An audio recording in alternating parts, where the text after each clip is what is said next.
Hi, sweet love, and welcome to the Mystery Teachings on Spirit Guides. And why is this so necessary for our work in a mystery tradition? You gotta know how to work with spirit, because duh. If you don't recognize that everything around you is a living force of the divine, you'll feel very lonely on this planet. Pretty frickin' isolated. So we're gonna go through this course today to make sure that you know why spirit guides exist, you know how to work with them, and we'll do a couple of shamanic journeys as well to make sure that you know how to create and engage in relationship with them, because that's the point. That's the big deal. And if you haven't yet done the shamanic journey workshop, it's okay. You might want to loop back to it at some point in time, but I'll make sure that you have everything you need here, so no matter where you're starting, we got you, baby. No problem at all. So let's start by setting sacred space as we do. Allowing ourselves to be in receipt of what the divine wants to come in with. Giving thanks to ourselves in this present time and space. Sitting in any kind of sacred container that you would like for yourself so that you may engage fully, completely, and safely now.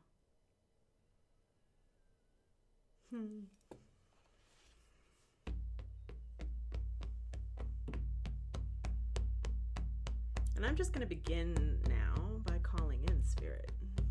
Spirit is around us, is all of us. But we want to give them just a little bit of a heads up that, hey, I want to play. I want to talk to you now. So if you have specific guides who you're hoping to connect with today, let them know. Invite them into this sacred container of you.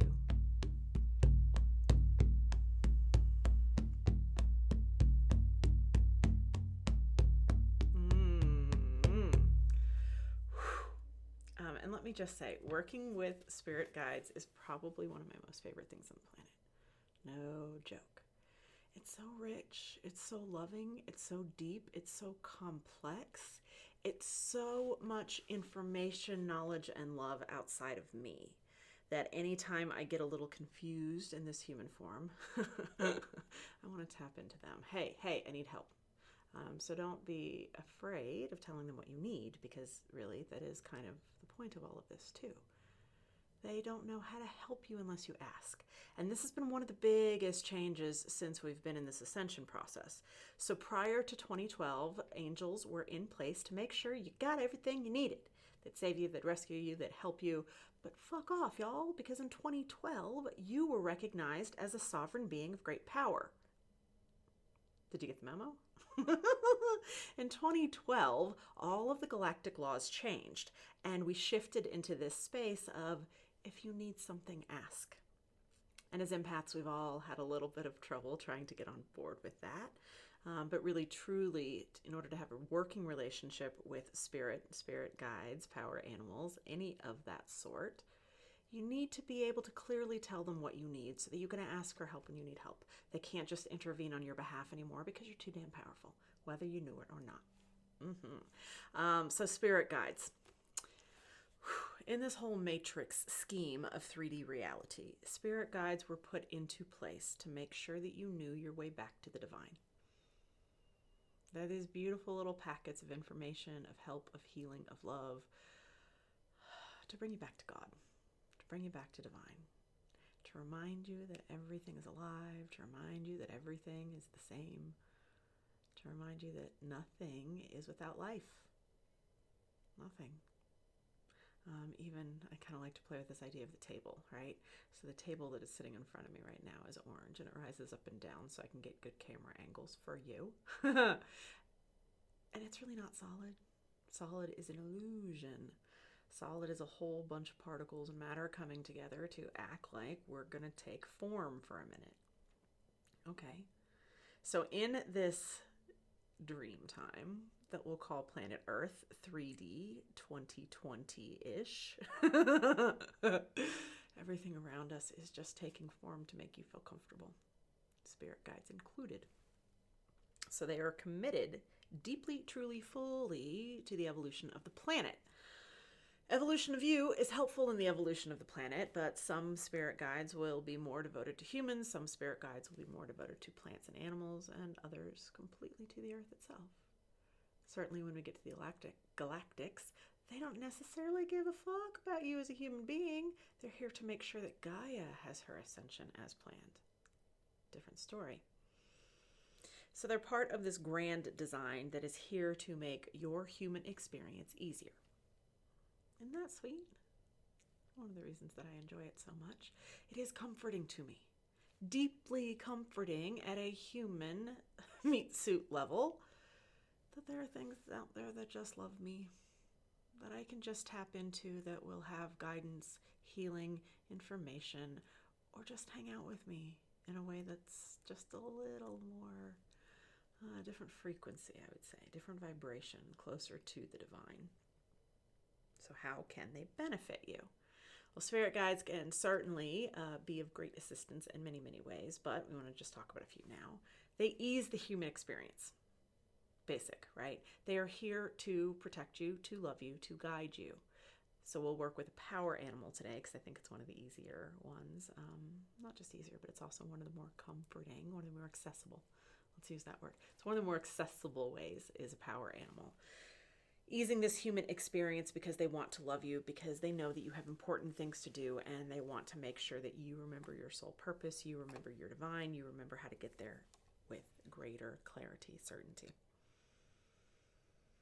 Spirit guides are also supremely beneficial to remember that you're living in a loving universe. If you need to go and look at that Gaia theorem again, oh my goodness. Everything is somehow magically, everything is working really in cahoots to make sure that you know that you are safe, that you are loved, that you will not die, that you will not be threatened. And if you really look at those forces that are a little threatening, those are not coming from nature. Mother Nature is going to do what she needs to balance the fuck out of things and take care of herself. She is not a frail goddess. No. You're living in a loving universe. Everything in this universe is here to help you remember how to evolve. Spirit guides exist in that grand scheme, and on a little more personal level to make sure that you know how to access spirit in form, spirit in idea, spirit in lots of different ways. Oh, you want to talk about spirits in lots of different ways. Plant spirits. So without even the necessity of plant medicine, right? So let's take plant medicine over to the side. I can go on for hours about mycelium and how much I love the mycelial network because, oh my gosh, they really just keep existing to make sure this whole planet is held together. I keep evolving. Thank you. But plants, let's just talk about plants in general. Any plant that you walk by will certainly be an aspect of divine. And every spirit guide is seeking to have relationship with you. Everything wants to be in participatory experience of this 3D fucking reality with you. So if you see a beautiful plant that catches your attention, say hi. See if you can notice a response from it. And let it just be that easy for right now. We don't need to make this a super complicated task or a super heady task. Nope. Plant spirits. It's one of the first places that I started. Still a place that feels like home for us bathing and really engaging in relationship and communication rather than just like walking through like you're on some damn mission to get somewhere. You're not. So spirit guides help us acknowledge the divine in all. Realize, thank you, let's use that word realize. Realize the divine in all. Because we are realizing that we are the divine in form, we are also realizing that everything around us is a spark of the divine as well, waiting to connect, to remember, to weave its way back into unity. Thanks. Unity consciousness is one of the ways that spirit helps us in exactly those ways. I think I've already said enough about that. So they are here. Spirit guides are in place to teach, to comfort, to heal, to guide. Sometimes we don't know how to get out of our own way. Sometimes we don't know how to use words. Spirit guides are the ones that we can just tap out of us, out of overthinking and out of our analyzing brain, be able to like move into this altered state to be able to hear, connect, and feel the love from them. I think one of the things that I get most frustrated about when people work with spirit guides is that we seem to put them on a damn pedestal. That is never gonna work. If you don't understand that these energies exist to be equals to you, to be helpers and illuminators along your path, you're going to be in big trouble, honey, because you'll keep giving away your power to any damn thing. We can't have that anymore. So as you begin to engage with your spirit guides, I want you to be very cautious that you don't see yourself as less than, as tiny little meek human. I think the church really set that up for us, right? This idea of adoration, idolatry in that way, that these wisdom energies are somehow higher or better than us. They're not. And for goodness sake, for the most part, they don't even have damn bodies. You're the one with the body. You're the one who gets to do the cool stuff here. And fuck, that makes you alpha. You're alpha on this planet right now. Are you using that power well? I'm going to make sure you do.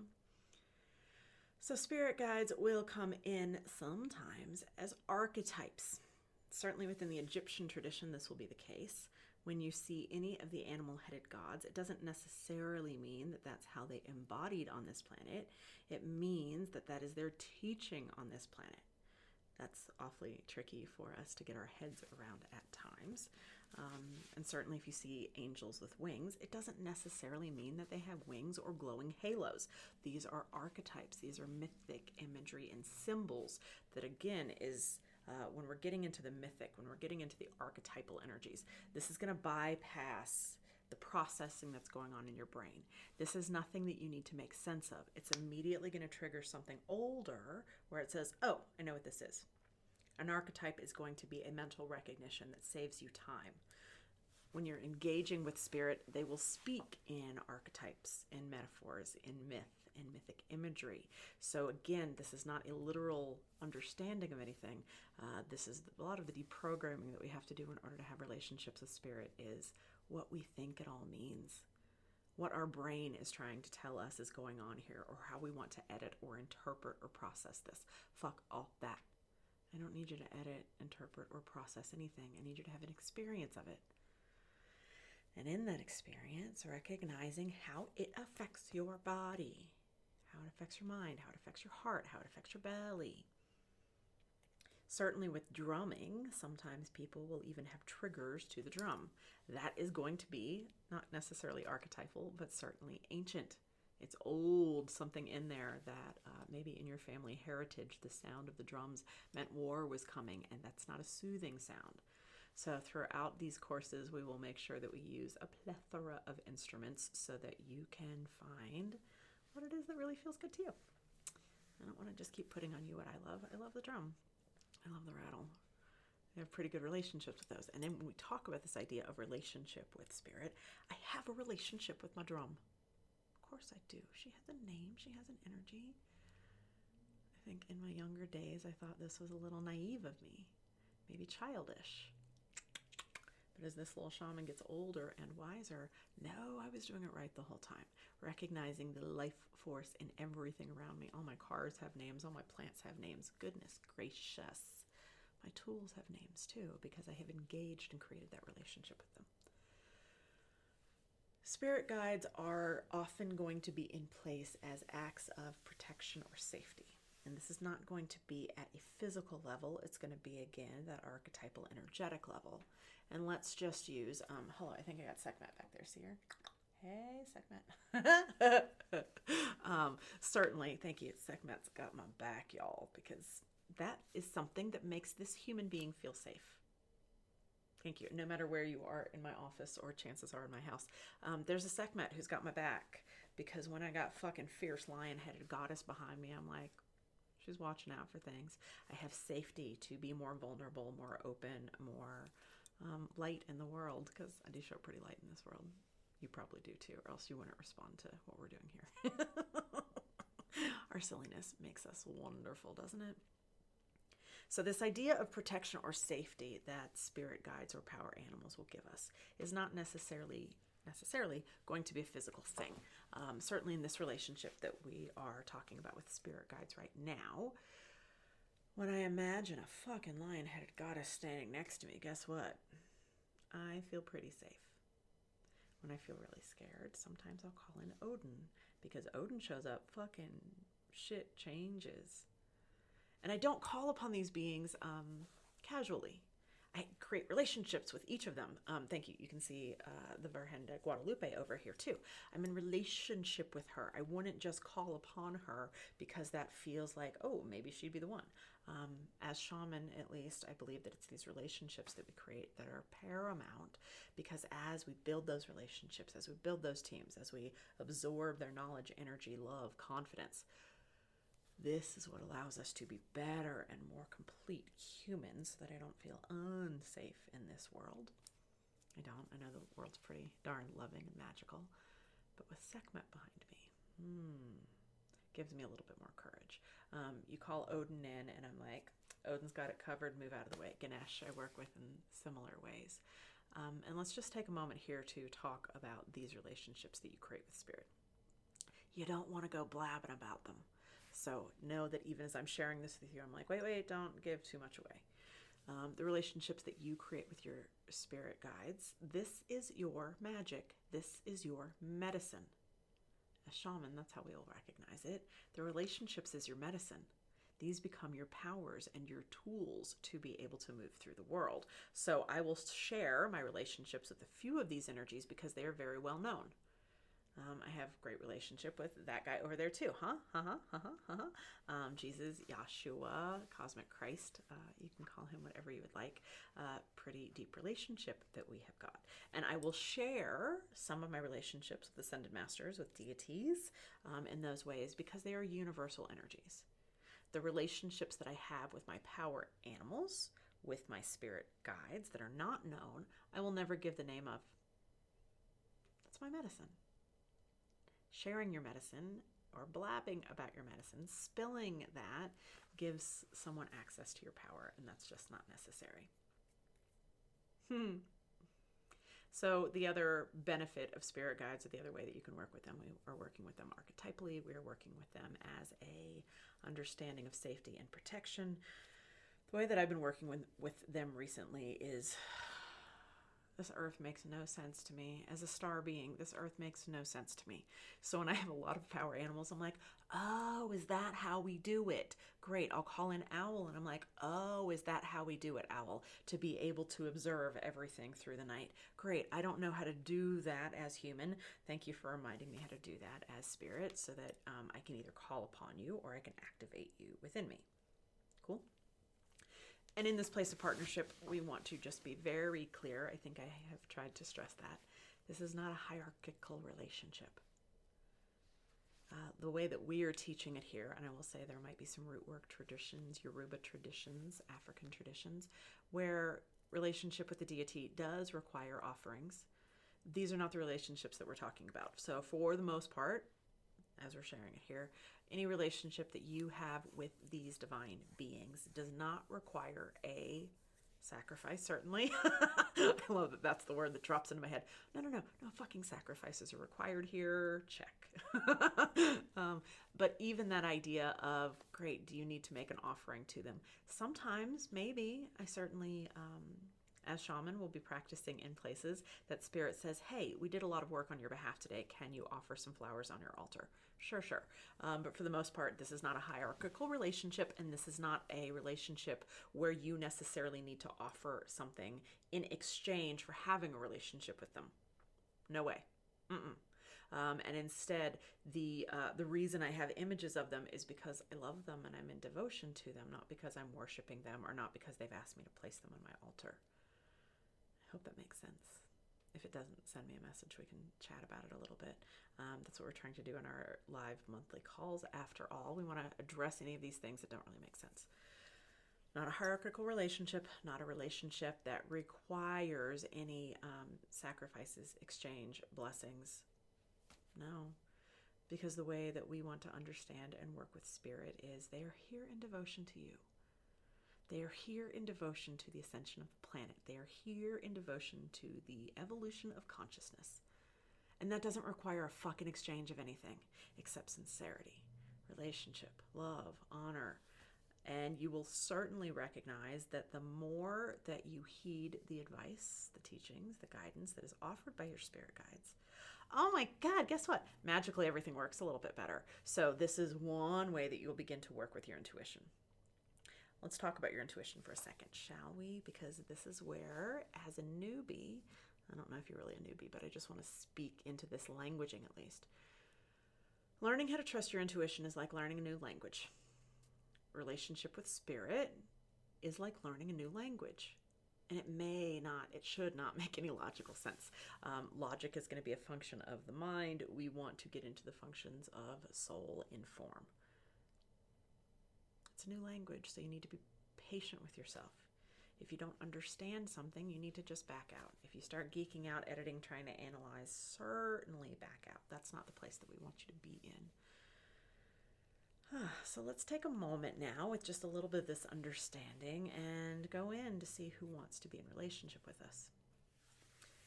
Since we're doing a little bit in the shamanic landscapes today, let's just make sure that you have a little bit of understanding of how to get in and out of there safely. I'll guide you, of course, so you don't need to worry about a darn thing, but we are moving into altered states of consciousness. Cool. We are doing it merely with sound alone and intention or desire. Intention and desire. This is an easy thing to do, and it's quite naturally built into your brain. You can do this without trying too hard. So don't overthink anything. Step number 1, follow whatever it is. Everything in this space will be here to love you. There is nothing that could threaten you.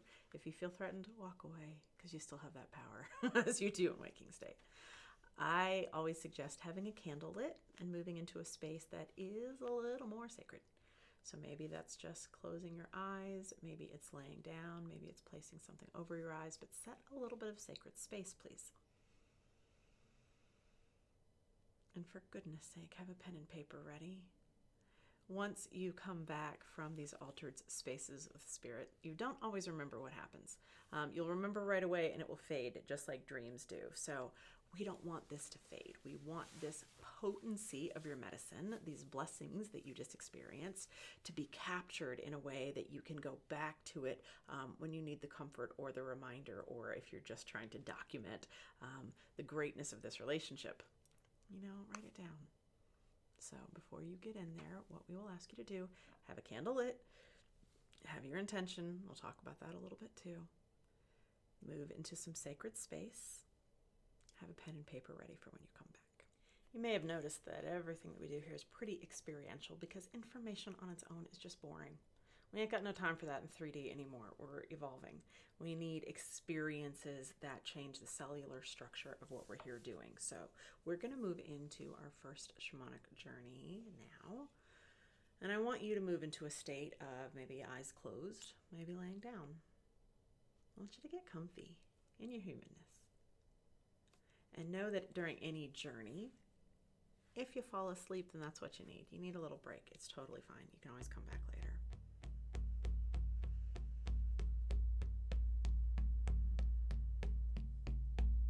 And we're just going to allow you to have a experience of journey now.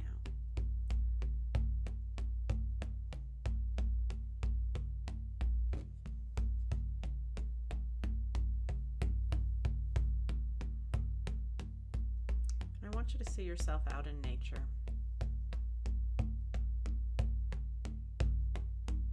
Noticing it's nighttime around you.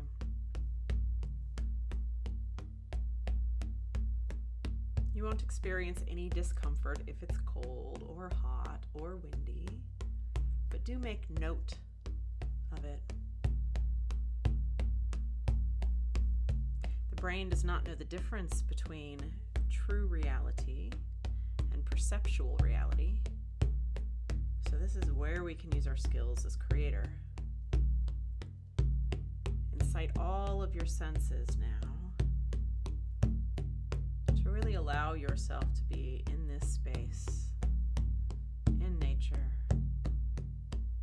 under the night sky.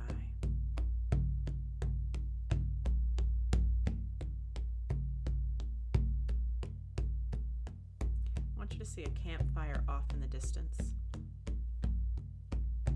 Make your way to it now.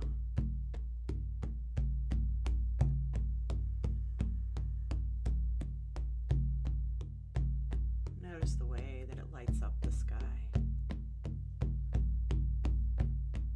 way the sparks seek to meet the heavens.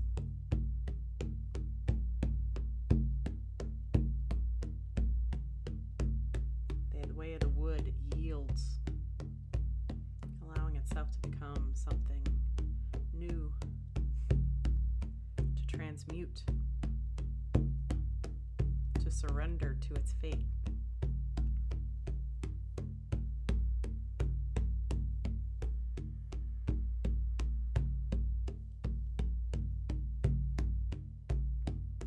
Notice for a moment the peace within your body.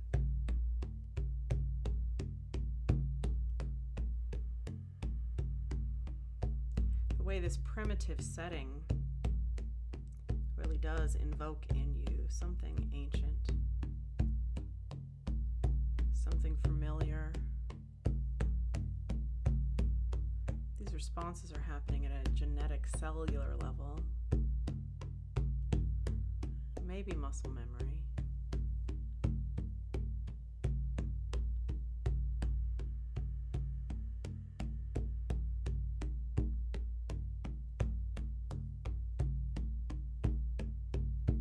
And if you'd like, you can even have a moment of communication with the fire.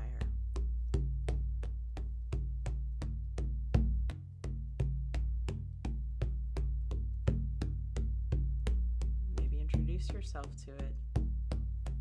See how or if fire responds.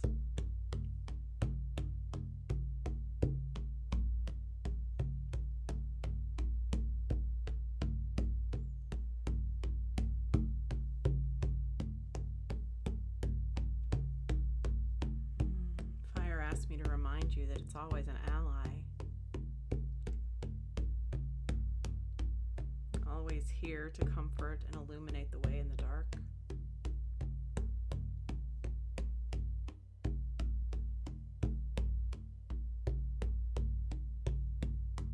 It's an ally that must be respected.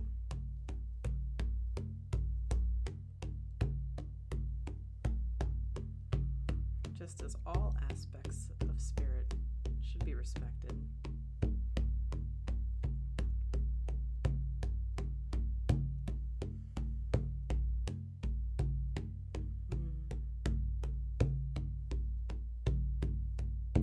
We're going to begin to let the fire fade. Let the night sky fade.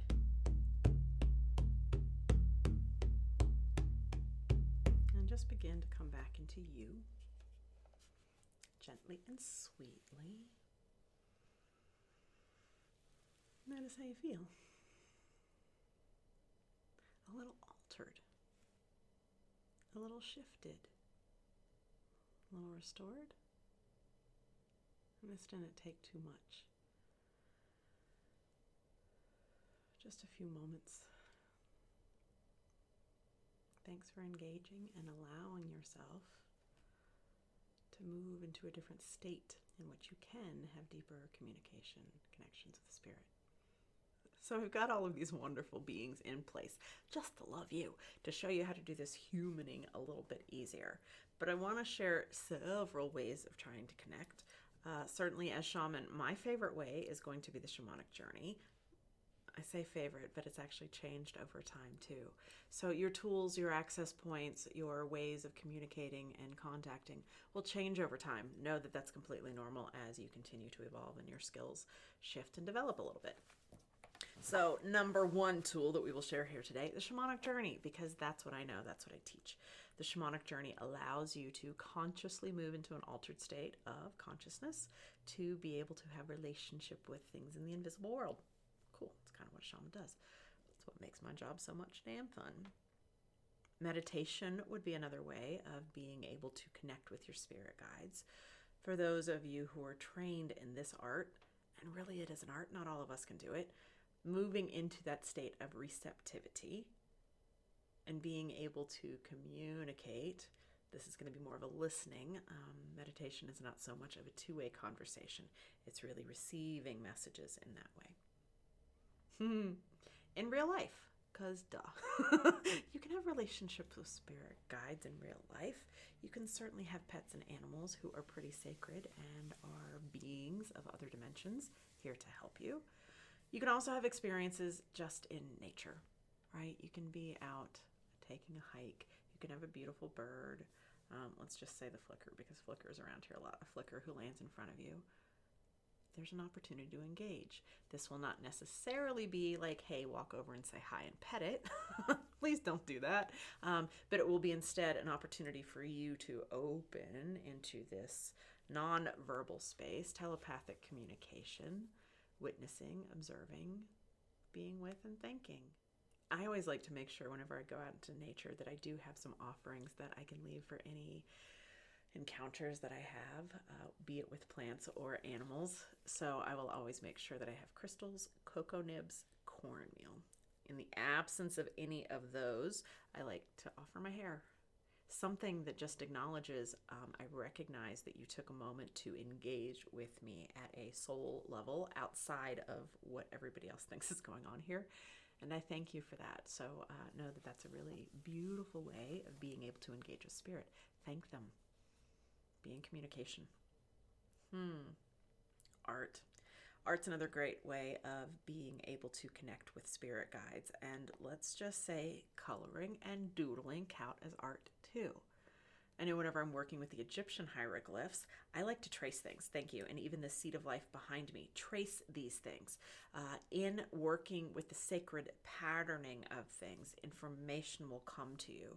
So whether you draw, whether you paint, whether you trace, whether you color, you can work with your spirit guides in this same way, where the information moving into an altered state, creativity, the creativity is one form of communication that we have. Creativity like sex with the spirit guides. Not literal sex, of course, but this engagement in something that is kind of like passionate and stirring. It gets me excited and moves me into a different state. This is one way that we get to engage with our spirit guides through creativity. So create something. Can go on an altar, can be gifted to somebody, can just feel really good to do it yourself. Ritual and ceremony. There's so many ways that you can ritualistically work with animals. And let's not talk about hurting anything, because goodness gracious, that's not what we're doing here. But the ritual and ceremony, that might look a little like shape-shifting. That might look a little bit like when you're in nature, howl like a wolf, waddle like a penguin. These are ways that you can invoke these spirits as well, bringing them into your body to have an experience. Shamanically, it's going to be called merging. That's not what we're teaching so much, but this idea, lightly right now at least, a shape-shifting, that you're able to take on the form of this being, animal, deity, in order to understand how to embody their power differently. Super cool. Altered spaces. We will treat shamanic journeying like an altered space, but this could also look like plant medicines, could also just look like a fire ceremony. Anytime that you allow yourself just to get out of this mental wheelhouse that sometimes never stops, we shift into a different mode, and in that our heart expands, mind shuts off, and we can engage in communication and a relationship with spirit a little differently. Dream space. Yeah, dreams. Oh my gosh, I think certainly as we move closer to ascension, dreams are getting crazy, y'all. I'm sure you've experienced that too. So with dreams, we won't give the full class here, but you can set an intention before you go to bed that you want to work with some guides. If you do choose to work with dreams that consciously, make sure that you also make some notes in the morning. This is one of the biggest mistakes that people make, not just in dream work, but in working with spirit at all. If we are asking to be in relationship, for goodness sake, you need to make sure that you see their messages when they come in. They don't need to hit you over the head with it. So make sure that you don't just try to dismiss anything as coincidence. No such thing, sugar bug. We want to instead recognize that any signs, any responses, any feathers, any, thank you, you could even just see like the Roadrunner cartoon and be like, oh my gosh, that's who I was. Yes, all of these are ways. So there's myriad ways through this Akashic web, quantum web of life, that spirit is trying to be in communication with you, saying, yes, yes, we're here. Don't let your brain dismiss it too easy. As we mentioned earlier, your access will change. Your relationships will change. You will evolve out of some tools that used to serve you. When I began doing shamanic journeys, way back in 2005? God, I was doing journeys all the time. I could get in there and get a lot of information really fast, and it was hot. I don't do that so much anymore. The access point has changed for me so that I can be in bloop, bloop, bloop, bloop, bloop, bloop, download places instead. I can be in waking relationship communication with my guides without it needing to be this formalized go into a shamanic state in order to get the information. So if this begins changing for you, I want you to see it as a sign of evolution, not that anything is wrong. And spirit guides will sometimes leave too. You won't always need the same stuffies that you did when you began. Right? You might keep one or two things for nostalgia's sake from when you were a child, but you don't keep all of them because you've outgrown them, or you've been able to absorb and understand and embody their love in a way that you don't need them around so much. So please, if that occurs, don't see it as rejection in any way. God, aren't we past that yet? I hope so. See your ability to have new guides as an expansion of what you get to do. I told you we wanted to use a couple of different instruments so that you get an experience of what it is that you respond to in journey space and what you don't. So we're going to do a shamanic journey now to meet with one of your guides. And let's just leave it that open for now. If you don't have a power animal in place, I would always suggest that should be your first journey, finding somebody who knows their ways down there. If you do have a power animal in place, cool, let's go find a new guide that you can play with. And for this, I will be using a rattle. We will be going into shamanic space to do this, so I will guide you. You don't need to know anything. If you already know how to get into shamanic space, just follow along. Maybe you'll learn something. There. So we begin any shamanic journey with an intention. And I want this intention for you right now to be the intention of engaging in a loving relationship with a spirit guide who can help you exactly where you are right now.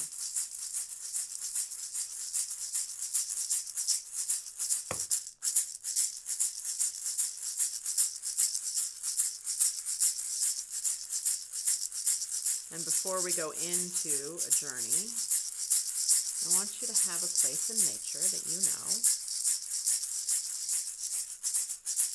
with a natural opening into the earth. If you've done a lot of journeys, you probably already have this place set up. If this is your first time, imagine that place now. Engaging all of your senses to recognize what time of day it is, what season. Noticing any smells, hearing any sounds.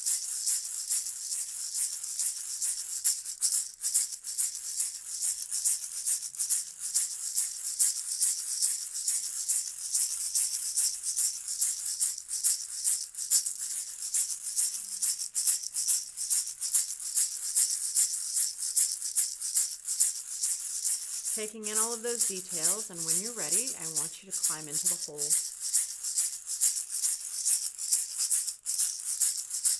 You'll find that that hole turns into a tunnel, gently guiding you down into the lower world.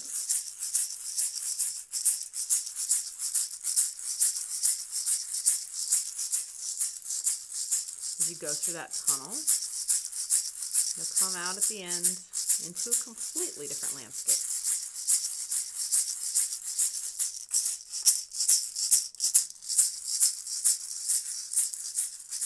Give yourself just a few minutes to take in the scenery, honey.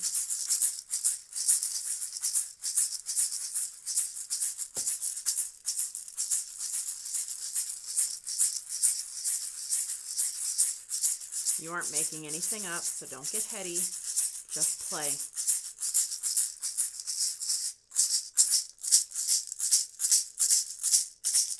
And we're going to begin looking for your guide now.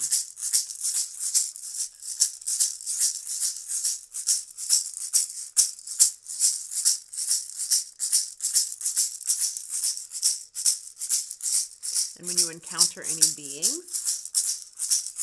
you're going to ask them 3 times if they are the best guide for you right now.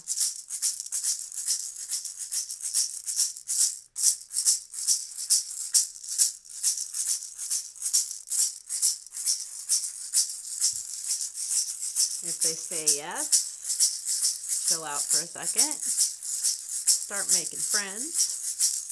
If they say no, ask them to point you in the right direction.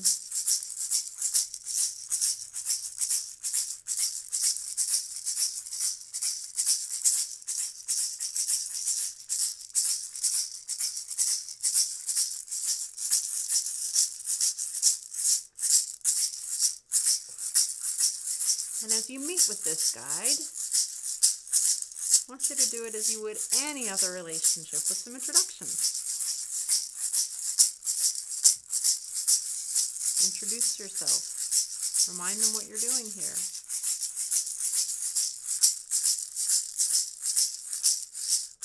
Remind them that you need some help, because human is tricky.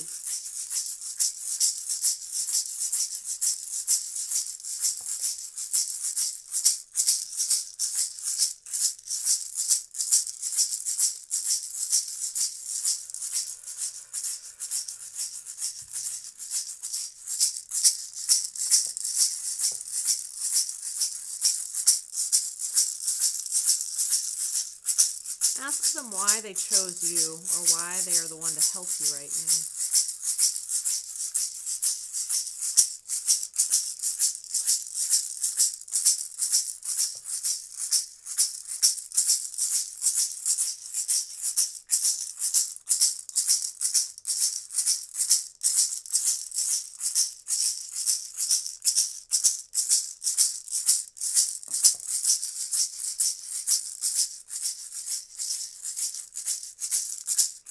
And in that answer, it might actually come with a blessing or a healing as well. Receive that if it feels appropriate.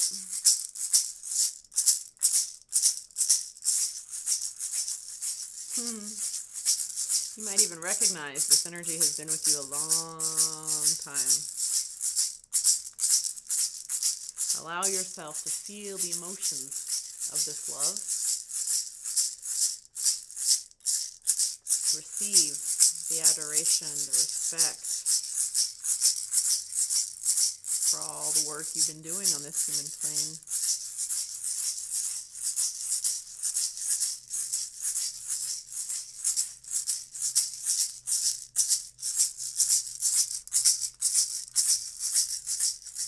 Ask if there's a way that you can be in relationship in your waking state as well.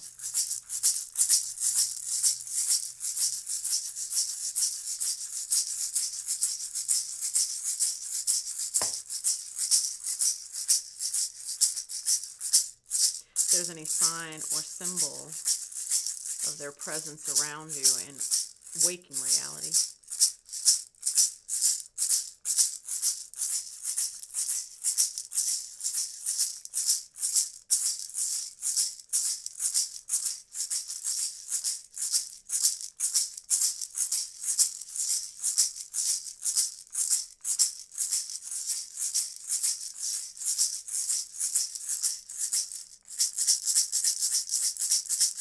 Tell them it's time to come back to waking state. Giving them thanks for being here, for their desire to connect. And ask them to bring you back exactly the way you came, to the bottom of your tunnel, retracing every step.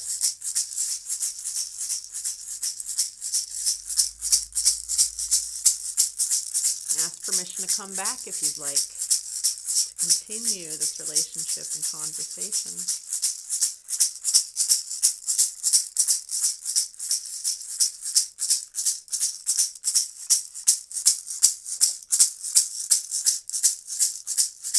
And begin to climb back up the tunnel, coming back into waking reality.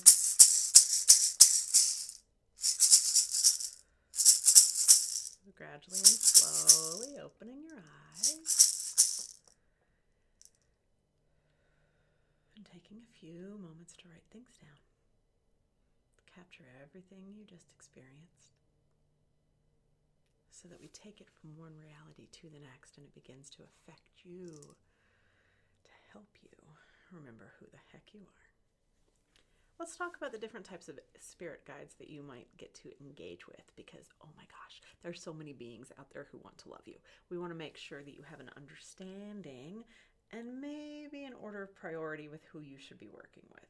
So first off, we're going to have ancestral spirits. Ancestral spirits are going to be those in your lineage, most of the time those that you haven't met. You won't necessarily consider Grandma Sue a spirit guide. Grandma Sue is still working on through her stuff on the other side. Sorry, Grandma Sue. And instead, the ancestral spirits will be very helpful for you, going back many lineages to offer information about what needs to be healed within the lineage, to maybe offer some blessings and ease along your way. They are the ones who are committed to the healing of these family patterns so that they can evolve on the other side as well. I will say most of my ancestral work does not necessarily show up as spirit guide work, but I want you to know that they're there because it's super important. Ancestral work is so necessary for us now. We'll have a completely different course on that, but you should consider those who have prayed for you and wished for your well-being when you're working with any type of spirit guide. Let's talk about plant spirits for just a second, because that's where my heart began to open. As a kid, I was very lucky to live in very lush, swampy places. I had lots of plant spirits around me, and they became my best friends. They were always there. Plants are so in devotion to Gaia, not necessarily in devotion to humans. That's not their job. They're in devotion to Gaia. But in that devotion to Gaia, they're often very willing to help us because they want Gaia to ascend. They want us to ascend so that Gaia can ascend, right? Complicated little system we've got going on here. So the plant spirits, oh, they're so sweet. Make sure that you are listening to them, whether you're in nature or whether you're in landlocked places without so much nature. Great. Well, you've still got grasses and you've still got flowers and you still have indoor houseplants. Or you could even get to a botanical garden. Or, as this gal did, I used to go, while I was in Chicago, I would be talking to the weeds in the alley because they were prolific. They were everywhere and they were talking and they were lonely. So don't feel like access to plants needs to necessarily just be in a lush natural setting. No, babe, they're everywhere. And you will find with native weeds, with any types of weeds, the weeds will be more populated where they are needed more. So my experience with this was in Chicago, and there's chicory everywhere. And I love chicory. And as I sat with the chicory, and I'm like, you're everywhere. And chicory said, if they would use us as a source of food, there would be no hunger in this city. Holy fuck, you ain't kidding. So whenever you see lots of what we might call weeds or native plants, pay attention to what their medicine is that they are offering. They are often there as healers. Can you tell I like plants? I'll talk about them a lot. The angels. Oh, the angels. Who isn't comforted by a dang angel? Everyone is. And the angels should be, and we are kind of doing this in order of priority, right? So ancestral, and then we've got your plant spirits, and then we've got the angels. Angels might actually beat up plant spirits, but I don't know, we're in days of ascension. The angels are the ones who are created to be in the devotion to you. They are the ones who are going to protect. They are the ones who are going to make sure that they guide you, and they are always guiding you in the flow of your destiny. They want you to fulfill what you came here to be. So there will never be an adverse or dark or twisted agenda with an angel. No, they're here to love you. And their love, because they are so close to source, it's kind of interesting, kind of easy, kind of hope inspired. But in this way, you also need to be cautious when you're working with the angels. This does not mean that Archangel Michael is this know-all, be-all being that you need to worship. That's the most dangerous thing you can do, because when you show that level of not holding your power, all kinds of other beings are like, we can go fuck with that one. That will be middle world stuff. I'm not going to really get into all that right now, but make sure that you don't give away your power by putting even the angels on any type of pedestal or thinking that you are less than them, because you're not. You get the human experience. You get sex and raspberries. One of the most obvious spirit guides that you'll work with is power animals, simply because they are so prolific. They are everywhere, reminding us how to be on this third dimensional reality. And to me, I think that's where I have the most fun with them, is really learning how to embody their medicine, their wisdom, their teachings, so that I can know how to navigate through this plane of reality a little differently. Power animals will be a rich source of protection, of love, of information. So you will have ones in there who are there to heal you, who are there to bless you, who are there to guide you. It's really fun as you begin developing these relationships, because you'll realize every guide that you have has a specific purpose. Oh gosh. So it becomes this retinue of spirit guides that you have around you, so that you know you're never alone, that much closer to source. I want to make sure that we address fairies here too, because the fairies, oh my gosh, we may love them. They are not in devotion to you. The fairies, oh goodness, no, they are not in devotion to you. The fairies are in devotion to plants and animals. They are here to protect them, not you. So if you're engaging in relationships with fairies, they don't have to fucking listen. They can do whatever they want, which is why they sometimes have a little bit of a trickster energy to them. Have you noticed? They may not follow through with anything. And as you begin to work within the fairy kingdoms, oh gosh, there's so many. So some of us will have within our soul a different ability or authority to work with fairies. Others do not at all. So if it's something that you feel called to, I will just ask that you start a little cautiously, do it a little smartly, build up these relationships in a way that are serving to the planet and not in any way destructive or too mischievous. The ascended masters and what we might consider gods or goddesses. This is another place that you need to be very cautious that you don't give away your power. You'll attract some beings who just want to fuck with you in that case. But the ascended masters, the deities, oh, these are the ones who have decided to stay in the system to help the humans evolve, for the most part. Not every being out there is necessarily a being that you want to work with. We can talk about that a little bit later in another course, but briefly on that, you want to make sure that whatever being you're engaged with feels good to you. You want to make sure that they are in highest alignment with you, which is why we ask 3 times in the shamanic journey if this is the being who is best suited for us right now. So I like to always just kind of like take these relationships slow, just like you would if you were dating somebody. You don't just jump right in, or maybe you do, but see if we can clean that up a little bit, huh? You do what you want in the real world, but in this world, I'm going to ask, let's build these relationships. Let's vet our guides. Let's make sure that they are something that is helping and benefiting us before we just go creating these deep relationships. We want these relationships with deities, angels, gods, goddesses. We want them to serve you. We want them to help you be a better human. And so if you have any types of beings who are just there self-serving, or maybe telling you what to do, or just there to entertain you, be a little wary, please. We're going to be working through these courses to build your discernment so that you know what works for you.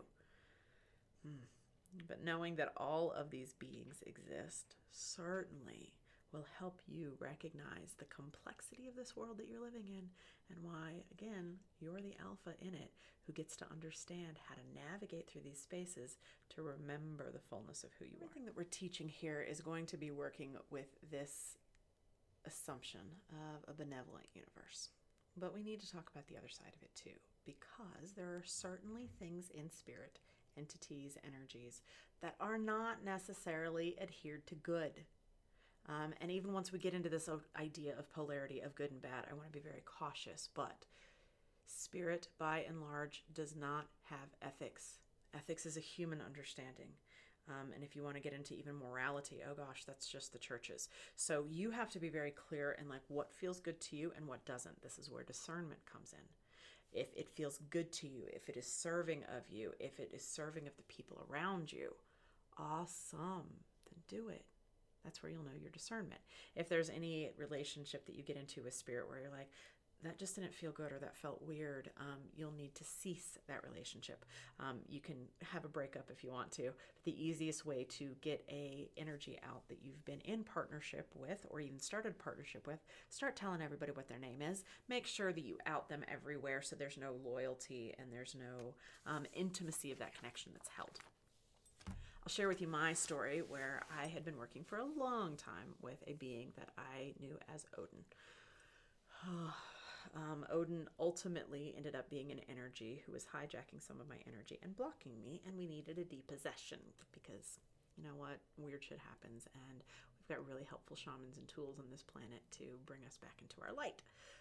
That being said, what I realized of this being that I called Odin, he was always there. He was very flirty. He was very entertaining, but he never fucking helped. Oh my gosh. And really, this was probably about a 5-year relationship. He never helped me with clients. Every other relationship that I have was beneficial in some way, was serving, was giving me guidance or love or encouragement or clarity or information about what was going on in the world. This one, it was really good banter. It was really entertaining. He was funny. He was charming. He was not at all fucking helpful, so we had to break up. And it was a hard breakup because once you get into that depossession terrain, that's not an easy extraction. That required a little bit of work and a lot of really gifted shamans to be able to get it out. So I want to save you from this because, you know, I'm happy to walk through the fucking fire for you. Thank you. I was happy to walk through the fire for you. I don't. Now I'm just sharing now to save you a little bit of time. So when you're engaging with any type of spirit, I want you to make sure that you are in your power. They are adding to your power, not siphoning off of your power. Those relationships should not be about them. They should be about you. And in that place of it should feel good, I also want to caution you if anything feels too good, or if they are too complimentary, if they are too like, oh my God, you are so awesome. Fuck no. You've got something that is manipulating you in the spirit world. And thank goodness we are in an era where we are so ridiculously aware of manipulation, of gaslighting, and of narcissists. You'll find those same things in spirit because they just want to find a cozy place. And if you were a being of great power who's not using it, fuck, they can just be taking whatever they want off of you. So this is not to scare you. This is to make you very aware of the greatness of your power so that you know how to protect it. You know how to own what you do. You know how to hold the seat of you, not thinking that every relationship that you have with spirit is necessarily going to be one that you want to keep. As you deepen your relationships with spirit, if you have new guides who show up, I do a practice that I call vetting. Thanks. Not really a practice I created, but I vet all new guides. And that means I have 3 guides on my team who I do trust. And I'm like, what do you think of this one? What do you think? And I'll ask 3 times. 3 is our magic number, in case you don't know. I will ask 3 times if this is somebody that I want to work with, if this is somebody who is my highest good, if this is somebody who is serving the ascension, the evolution of the planet. And those are usually my questions too. Is this someone I want to work with? Is this someone who can serve my highest good? Is this someone who can serve the highest good of what's going on the planet for evolution? If you have any of your guides who says, I'm like, out, I don't care. There was one time that I was working with a Nordic deity who came forward for a client, and he was very excited to come forward. He's like, I have something to offer. And I'm like, I don't know who the fuck you are. He did not like that very much. He's like, do I need a permission slip from Odin? And I'm like, that would be a very good idea. So he really came back and he thrust something at me and was like, here. But in that regard, like, I protected my doorways to the power that is in here. I protected my client from not passing along just some dark energy who wanted to come in because they saw it. In that case, spirit, of course, granted no problem, but I really do not work with any spirits until I've created relationships, which is part of why I wanted to share this course with you. Those relationships are of paramount importance. You being able to have a team that you trust will allow you to move forward in your light in this world. That, my love, concludes our course on spirit and spirit guides. Hopefully you learned some tools here that will give you new access points or possibly new ways of creating these relationships. When you know your true power, when you recognize that everything on this planet is really here to help you in sincere ways in creating those relationships, recognizing the divine in all, This will speed up your ascension quite a bit, and I hope you have so much fun doing it.